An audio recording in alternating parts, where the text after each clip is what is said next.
akidah dia, kita nak hukum benda ni. Golongan ini kita kata golongan dia fusaq, yang dihukum fasik. Okey, jadi kita kata jatuh murtad ataupun tidak adalah berdasarkan daripada tujuan dia tadi. Dan tujuan dia nak menampakkan Rasulullah ni jahat, lebih lagi, ataupun Rasulullah ni hidup dia untuk dunia semata-mata, dan menghina Rasulullah, itu boleh jatuh murtad. Soalan seterusnya, salam Ustaz, saya bangga dengan Iran kerana ia menentang Amerika, tetapi kefahaman yang dibawa Syiah yang sesat bagaimana? Okey. Sebenarnya yang menentang Amerika ini bukan sahaja Iran.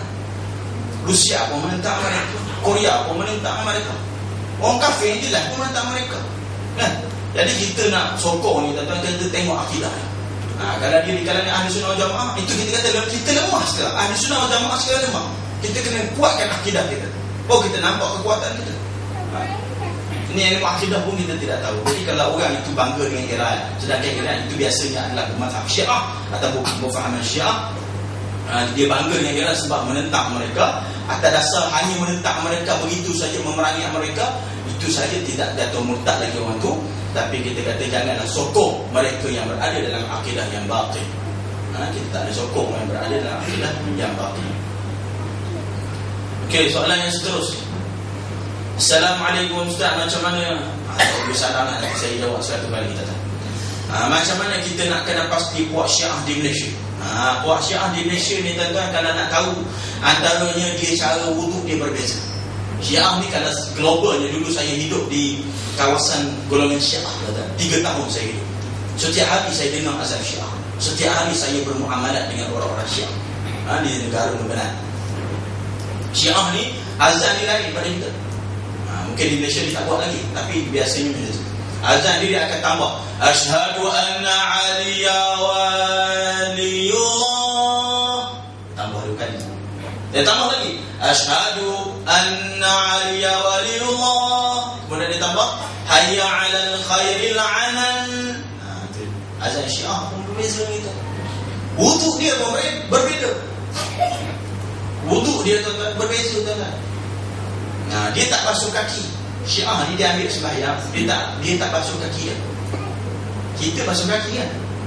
Rukun tu, kalau tak basuh kaki tak sah lah. Dia tak basuh kaki. Tu orang Syiah. Ada orang tanya, Ustaz, kalau Syiah ni tak basuh kaki, tak tanya yang tadi soalan ni, busuklah kaki dia. Saya kata, mana saya cium kaki Syiah? Kau cium lah kaki dia. Tak payah cium lah, tuan-tuan. Dia tak basuh kaki. Begitu juga solat dia berbeza. Sembahyang angkat takbir dia, Allahu Akbar, tangannya lurus. Ini Syiah. Allahu Akbar. Kalau Wahabi tu kan, Allah jadi kontrobeng. Allahu Akbar. Itu Wahabi. Dia letak atas ni. Sedih. Sedih. Itu Wahabi. Kalau Syiah, Allahu Akbar, tangan dia lurus.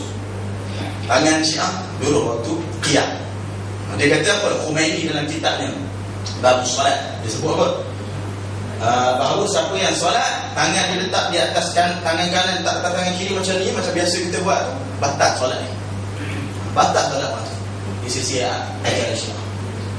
Itu dia, kita gaji tentang Syiah, kita gaji juga tentang pahaman orang. Tu, dan Syiah ni sujud atas batu.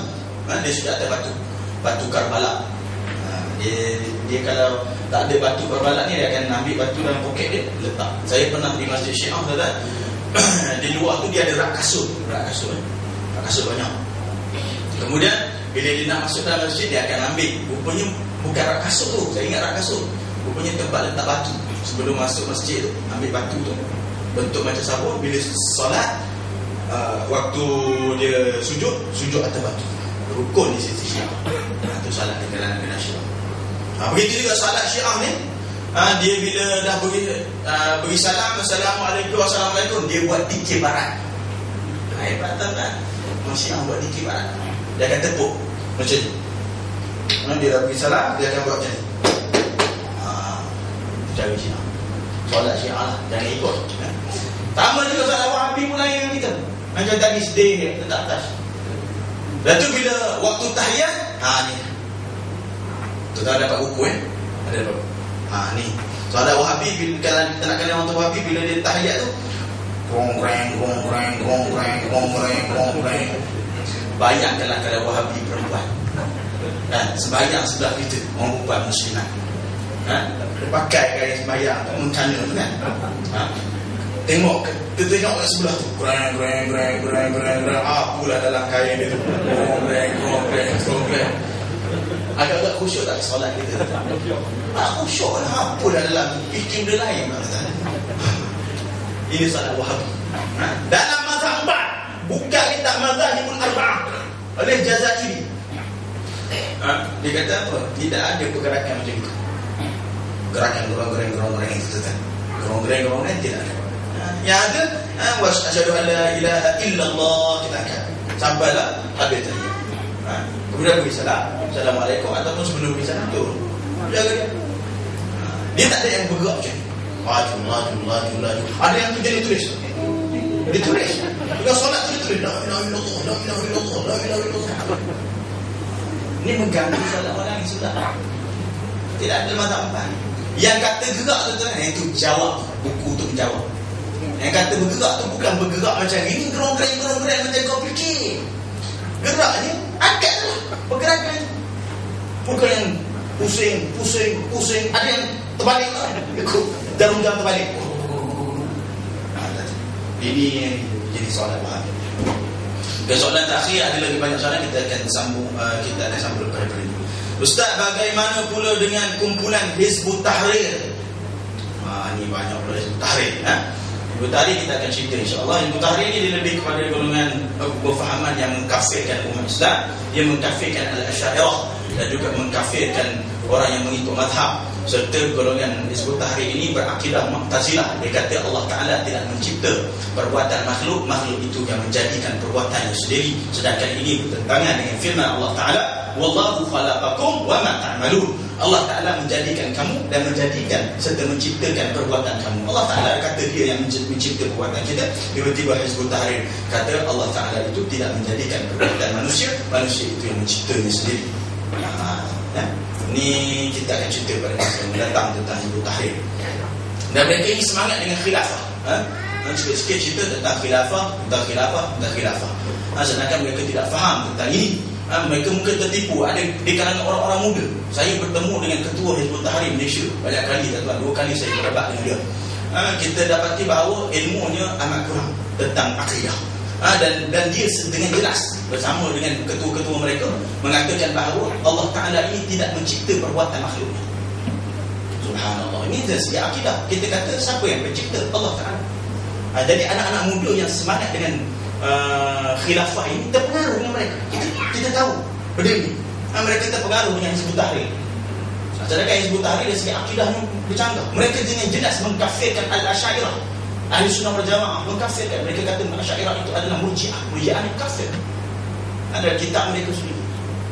Itu kita akan bicarakan secara detail tentang Hizbut Tahrir pada masa yang mendatang. Dan sekiranya ada Hizbut Tahrir, kita boleh berdiskusi dengan dia untuk kebaikan bersama.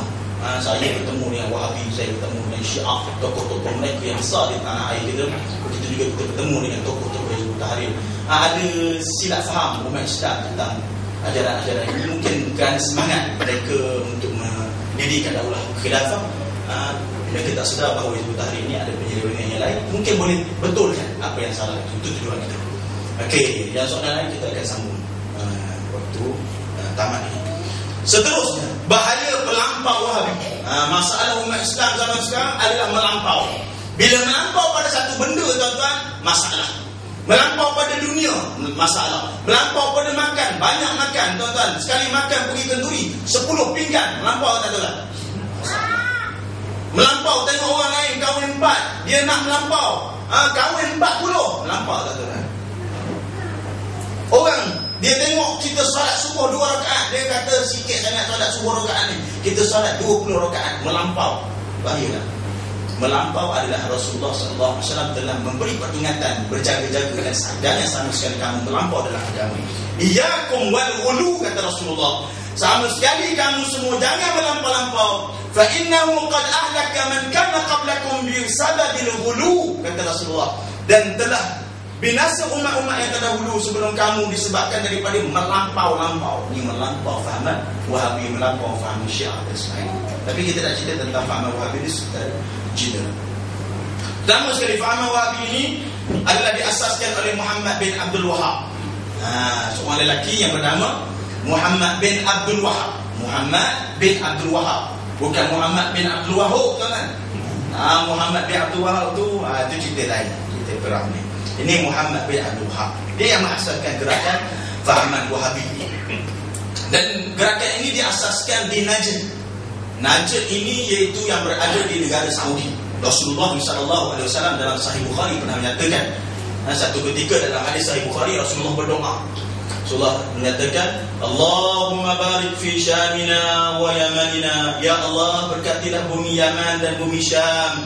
Kemudian sahabat Nabi tanya, wahai Rasulullah, untuk bumi Najat kami, Pak Lahir Muhammad bin Abdul Wahab, untuk bumi Najat kami macam mana? Rasulullah ulang doa yang sama. Allahumma barik fi Syamina wa Yamanina. Ya Allah, berkatilah bumi Yaman dan bumi Syam. Sahabat Nabi tanya lagi, Najat kami macam mana? Bumi Najat. Ya Allah, berkatilah bumi Syam dan bumi Yaman. Bumi Syam dan bumi Yaman. Kemudian bila sahabat Nabi tanya sekali lagi, kali ketiga Rasulullah kata, hunaka zalazil wal fitan wa hunaka yatla'u qarnu syaitan. Di Najat itu nantilah akan berlaku zilzal, gempa bumi dan fitnah-fitnah yang banyak terbit daripada sana. Terbit daripada sana. Dan akan terbit di sana tanduk syaitan. Tanduk syaitan. Maknanya apa? Terbit fitnah yang besar. Siapa yang terbit di bumi Najat? Dua fahaman, dua ajaran. Pertamanya Musailamatul Kadzdzab daripada Najat, yang mengaku Nabi. Keduanya Muhammad bin Abdul Wahab, kata ulama.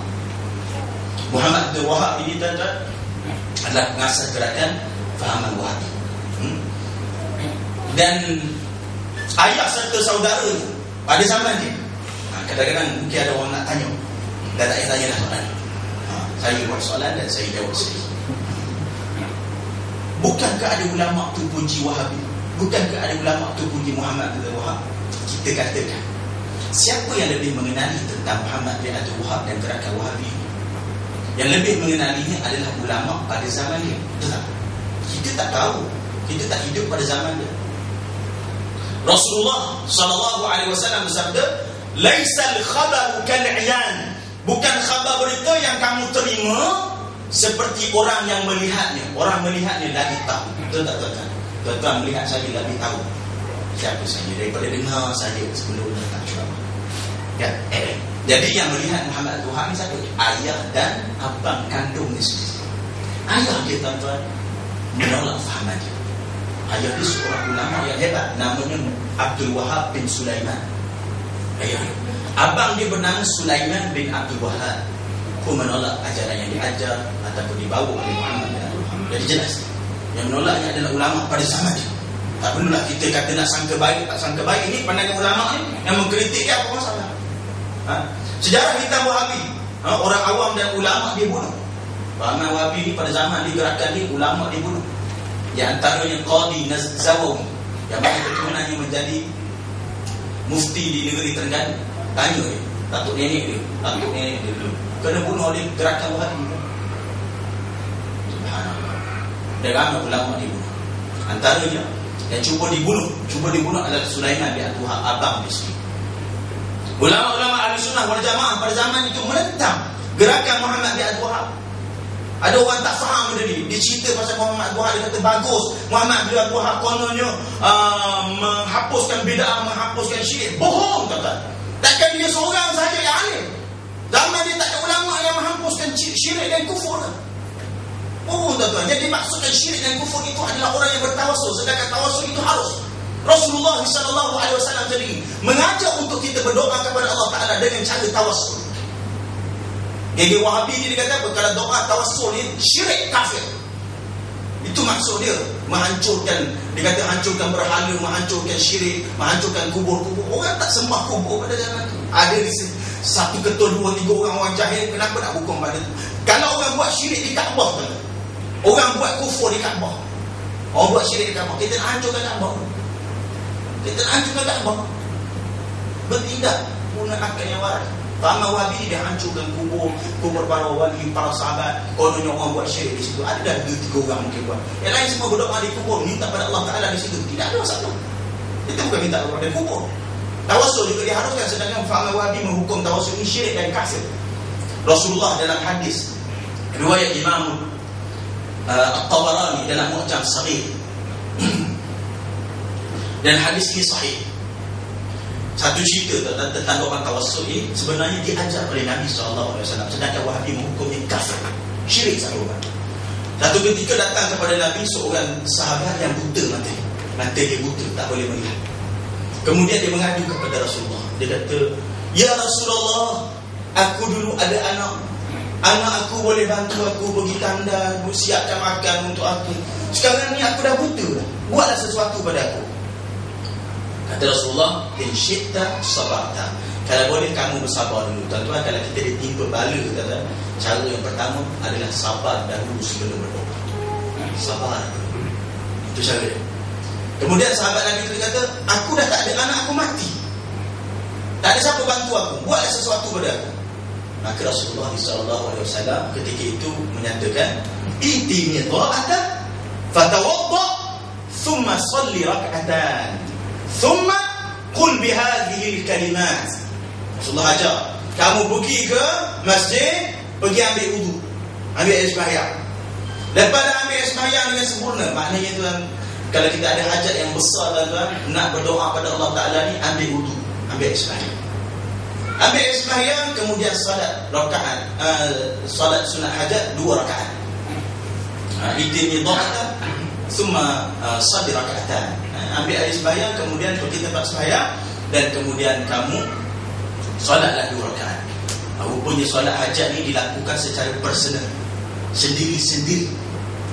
Itu dia. Kalau kita ada hajat yang tertentu tuan-tuan, jangan minta imam. Ini minta imam. Imam, solatkan hajat untuk saya nak kaya. Dia nak kaya, dia suruh imam yang dapat elang RM700, RM300. Imam tu elang berapa ringgit.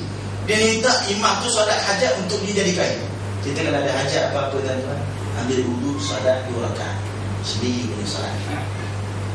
Kalau solat berjemaah tidak ada masalah, boleh. Tapi digalakkan kalau ada hajat sendiri, solat sendiri. Kemudian lepas itu solat, beri salam, Assalamualaikum, Assalamualaikum. Bacalah doa ni. Doa ni siapa ajar tuan-tuan? Bukan Tok Mufti tuan-tuan, bukan ustaz, tapi Rasulullah SAW sendiri. Rasulullah menyatakan, baca doa ini, doa tawassul yang berbunyi, Allahumma inni as'aluka wa atawassalu ilaika binabiyyikal amin nabiyyir rahmah ya Muhammad. Ada seruan lagi, ya Muhammad, inni atawassalu ilaika, inni atawassalu bika ila rabbi lituqda li hajati. Yang bermaksud, ya Allah, ya Tuhanku, aku memohon kepadamu dengan bertawassulkan nabimu yang rahmah, nabi yang rahmah, dan diserukan nama Nabi ya Muhammad. Pokok Wahabi ni tuan-tuan, bila kita sebut nama ya Muhammad, dia hukum kita kafir. Sedangkan itu diajar oleh Rasulullah SAW sendiri. Kemudian mintalah hajat yang apa yang kamu mahu. Baca doa tawassul tu tadi. Sahabat Nabi tadi buat yang betul tu. Lepas dia beri salam, dia baca doa tawassul tu, Allahumma inni as'aluka wa atawajjahu ilaika wa atawassalu ilaika binabiyyika nabiyyin amin ya Muhammad, inni atawassalu bika ila rabbi lituqda li hajati. Maka dia baca doa supaya hajat yang termakbul, dia sapu saja terus matanya boleh melihat. Subhanallah. Dengan izin Allah Azza wa Jalla, berkat doa tawassul ini diselarikan, disyariatkan dengan solat hajat. Rupanya nak solat hajat ni kena doa tawassul. Dia makbul doa kita. Siapa ada? Nabi SAW. Tapi Wahabi dia kata tu syirik satu tawassul. Ini masalah. Dan hadis itu sahih, diriwayatkan oleh Imam Tabarani dalam kitab Mu'jam As-Saghir, dan Imam Tabarani paling pelik tuan-tuan, dalam kitab tu diriwayat hadis-hadis yang lain juga. Hadis yang lain dia tak kata sahih pun, sebab dalamnya ada riwayat yang berbagai. Tapi dalam hadis ini doa tawassul dia kata hadis yang sahih. Dan ini kita boleh pakai. Ulama dalam kitab mustalah hadis sebut wa khudhu min haitsu hafizun alaihi nas aw min musannafin bi jam'ihi yukhas. Dan ambillah sekiranya ulama hafiz itu yang menaskan hadis itu sahih. Kalau dia kata hadis itu sahih lah, kita orang-orang tak dihukum. Kita nak kata sahih tak sahih. Tak boleh tak? Ini tu orang pakai apa? Nasruddin Al-Albani. Albani sekali Al-Albani. Dia bukan ahli hadis, dia tak hafal hadis, dia sendiri. Syekh Abdullah Al-Harari rahimahullah. Anak murid dia bertanya, adakah engkau hafal hadis? Lebih kurang 10 hadis secara sanad. Dia sendiri mengaku aku tak hafal hadis secara sanad. Dia bukan hadis. Hukum hadis itu sahih atau dhaif. Ini tentang itu asas pemahaman. Kemudian Syekh Zaid Dahlan Mufti Mekah pada zaman kebangkitan fahaman Wahabi ini telah membongkar ekstremisnya fahaman Wahabi. Apa dia kata dalam kitab Al-Umara fi Bilad Al-Haram? Dia kata Wahabi ketika masuk kota Taif telah melakukan pembunuhan terhadap orang Islam yang besar dan yang kecil, pemerintah, rakyat syarif, orang yang berketurunan Nabi, sehingga mereka telah melakukan penyembelihan terhadap bayi-bayi kecil yang berada dalam dakapan ibunya. Subhanallah. Ini tertera dalam sejarah. Kitab sejarah bukan kitab oleh Mufti Mekah. Memang saya Dahlan. Kemudian jika mereka mendapati orang Wahabi ini, jika mendapati orang sedang membaca Al-Quran, mereka membunuhnya pada zaman tersebut. Mereka juga membunuh orang yang sedang salat, merampas harta benda dan memijak Al-Quran. Dan Bukhari, Muslim dan kitab-kitab lain. Dalam kitab sejarah tersebut. Mereka merampas harta umat Islam, kemudian mengagih-agihkan di kalangan mereka kononnya itu adalah ghanimah, harta rampasan perang. Ini mengkafirkan umat Islam. Ini bahaya fahaman. Fahaman Wahabi dah masuk dalam parti politik di Malaysia, kumpulan-kumpulan Islam di Malaysia. Kita tak sedar, kita dah semangat Bulan Raya, piala dah 13 tak tahu lagi. Kita tak tahu Wahabi masuk. Tak ada masalah kena semangat kumpulan-kumpulan masing-masing selagi mana berpegang dengan Ahli Sunnah wal Jamaah, tidak ada masalah. Tapi kalau keluar daripada fahaman Ahli Sunnah wal Jamaah seperti fahaman Syiah atau Wahabi, kita terpaksa tolak. Okey, ini adalah Syekh Sulaiman bin Abdul Wahab, abang kepada pengasas fahaman Wahabi pun tolak fahaman Wahabi pada zaman itu. Dalam kitab beliau berjudul Sawa'iqul Ilahiyah fi Raddi 'ala al-Wahabiyyah, kerana Syekh Sulaiman bin Abdul Wahab tersebut menolak ajaran fahaman Wahabi dan menyifatkan Wahabi sebagai ajaran takfir yang mengkafirkan umat Islam. Itu masalah Wahabi mengkafirkan. T yang pertama, dia ada 3 T. Fahaman Wahabi ini dia ada 3 T. Pertamanya takfir, mengkafirkan umat Islam tanpa hak, tanpa kebenaran. Kemudian dalam kitab tersebut Syekh Sulaiman bin Abdul Wahab turut menolak habis-habisan golongan tersebut dan menghukum mereka sebagai ekstremis jahil. Dan juga kerana mengkafirkan umat Islam dihukum sebagai sesat. Ini dinyatakan dalam kitab ini tadi pada muka surat 18. Begitu juga Syekh Abdul Wahab, bapa kepada pengasas ajaran Wahabi ini pun tolak fahaman Wahabi. Ada jarah dia. Dakwah yang dibawa oleh Muhammad bin Abdul Wahab adalah bercanggah dengan kesederhanaan Islam, tetapi pada permulaan dia tidak menzahirkan tujuan jahatnya itu kecuali selepas matinya dan wafatnya ayahnya. Ayahnya seorang alim yang hebat. Tertera dalam kitab ulama-ulama mazhab Hambali. Ayah dia, bukan dia yang pengasas ajaran Wahabi Muhammad, tapi ayahnya ada seorang yang hebat. Dan kitab Suhbul Wahabilah adalah merupakan ulama Hambali. Ayah dia Muhammad itu yang mengasaskan ajaran Wahabi ini tidak merujuk kepada alim ulama Ahli Sunnah wal Jamaah. Dia hanya berpegang dengan kata-katanya dan juga 2 rujukan utamanya, Ibnu Taimiyah dan Ibnu Qayyim Al-Jauziyah. Itu saja dia. Ibnu Qayyim, Ibnu Taimiyah, Ibnu Qayyim, Ibnu Taimiyah, Ibnu Qayyim, Ibnu Taimiyah. Yang lain susah.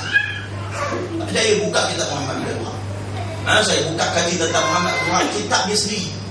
Tidak ada kata-kata lain yang benar kecuali kecuali Ibnu Taimiyah dan juga Ibnu Qayyim Al-Jauziyah. Yang lain semua ditolak. Subhanallah. Guna pun aku yang kena dengan Abu Rasul Muhammad yang bawa fahaman Wahabi ini mendakwa bahawa semua gurunya tak tahu tauhid. Habis kenapa kau belajar dengan guru kau? Kalau guru kau tak tahu la ilaha illallah, dia kata tak tahu la ilaha illallah guru-guru aku tu, kenapa kau belajar dengan dia? Ini menghukum guru-gurunya sesat. Subhanallah. Hanya ulama saya sebut sekali lah, antara ulama-ulama lama, tokoh-tokoh ulama kita seperti Mufti Said Alawi bin Tahir Al-Haddad menolak fahaman Wahabi dan menghukumnya sebagai khawarij. Begitu juga Abdullah Fahim menyifatkan pemikiran Wahabi sebagai militan dan khawarij. Lihat dalam fatwa Mufti Kerajaan Negeri Johor yang dulu dalam Abdullah Fahim ni saya rasa tak kenal. tak kena. Pandangan ulama semasa Mufti Mesir Al-Azhar Syekh Al-Akbar, dan juga subhanallah berita kita di Mesir, subhanallah, Syekh Al-Azhar Syekh Ahmad Tayyib ini adalah guru saya. Dia mengajar di kuliah saya dulu, dan saya menuntut ilmu dengan dia, dan juga Syekh Ali Jumaah pun begitu juga. Kita belajarlah sikit-sikit ta'alim pun dia belajarlah sedikit ilmu yang disampaikan. Beliau kata apa? Kedua-duanya menasihatkan kepada kita, mengatakan bahawa dua ajaran yang bahaya pada zaman sekarang. Pertamanya, yang paling bahaya adalah ajaran Wahabi. Kenapa? Kerana dia mengganggu gugat perpaduan umat Islam, mengkafirkan umat Islam, membawa akidah tasybih. Masalah ini nasihat kepada tuan-tuan guru kita yang alim, ulama-ulama ashab. Kemudian tuan-tuan,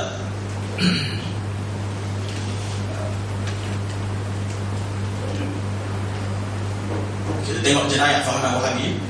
Pertama sekali, apa salahnya Wahabi? Wahabi, gerakan mereka menyamakan Allah dengan makhluk. Ini buku dia. Subhanallah, kita pelik sangat tuan-tuan. Kalau buku Syiah kita haramkan, okeylah, bagus, haramkan buku Syiah. Buku Syiah ni diedar di setiap masjid secara percuma tuan-tuan. Buku Syiah Melayu Malaysia. Tapi fahaman Wahabi, buku fahaman Wahabi diedarkan kepada seluruh dunia, tak ada siapa haramkan.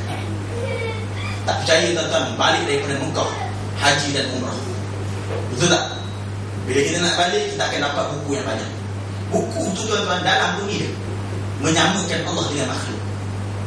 Jelas mengatakan Allah Ta'ala ini berada ni bertempat lain di atas arasy. Sedangkan mana dalam Quran sebut Allah Ta'ala itu bertempat di atas arasy? Yang ada Ar-Rahmanu ala arsy istawa.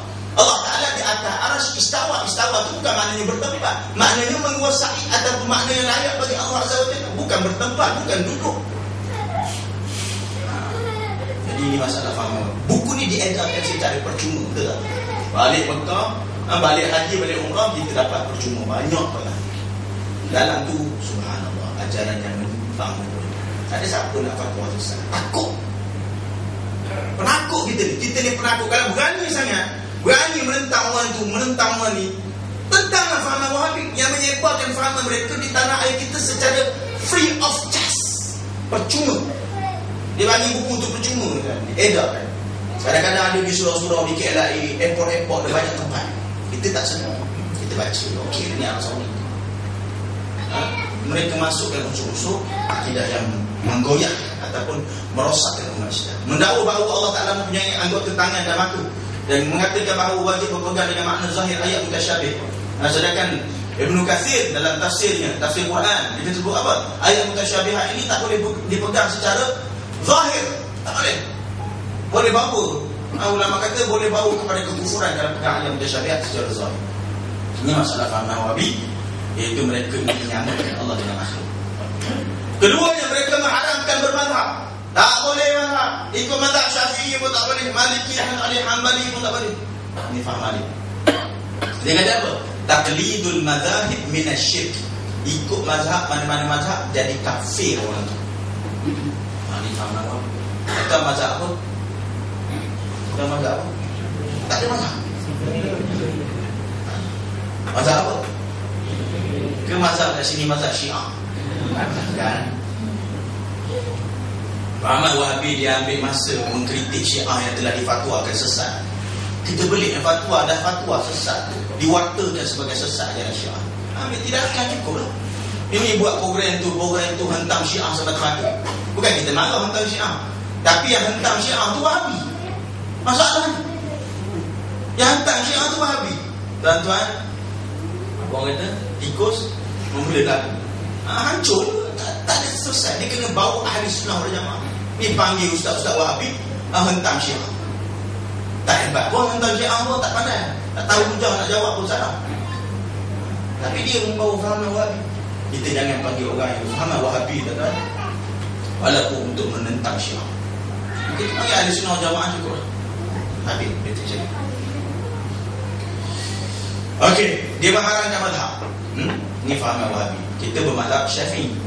Akidah kita adalah ahli sunnah wal jamaah mengikut disiplin ilmu al-Asy'ariyah wal Maturidiyah. Tapi Wahabi kata tak boleh bermazhab. Bukan haram saja, kufur orang itu, murtad.